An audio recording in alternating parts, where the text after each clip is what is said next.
আপনারা জানেন যে আজকে মহানায়কের প্রয়াণ দিবস।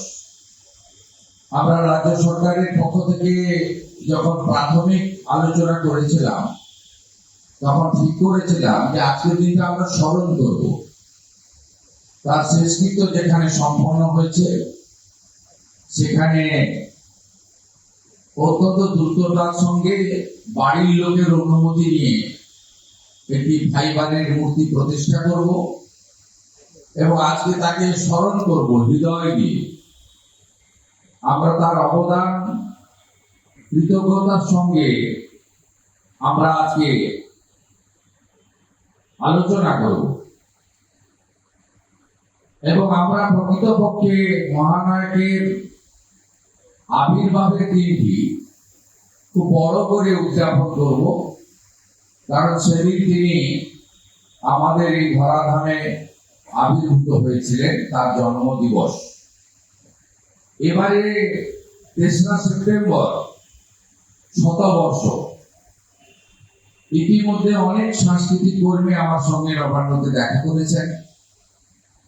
আমাদের সঙ্গে যে 4 জন বিধায়ক রয়েছেন যারা সাংস্কৃতিক জগতের সঙ্গে যুক্ত, তারাও আমাকে নানা প্রস্তাব দিয়েছেন।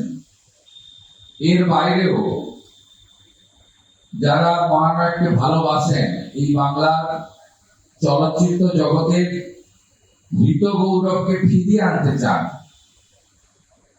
এবং সম্পূর্ণ রাজনীতি মুক্ত আমাদের আগের গরিমা আরো সুন্দর করে তুলে ধরতে চান, আমার পাশে থাকা আমাদের সাংস্কৃতিক আন্দোলনের অন্যতম কর্মী তিনি স্মিত হেসে আমাকে সমর্থন জানাচ্ছেন।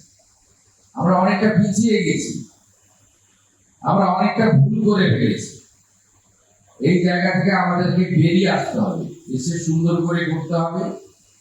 আমরা ৩রা সেপ্টেম্বর থেকে ৬ই সেপ্টেম্বর মহানায়কের জন্ম দিবসের শতবর্ষ পালন করার সিদ্ধান্ত নিয়েছি।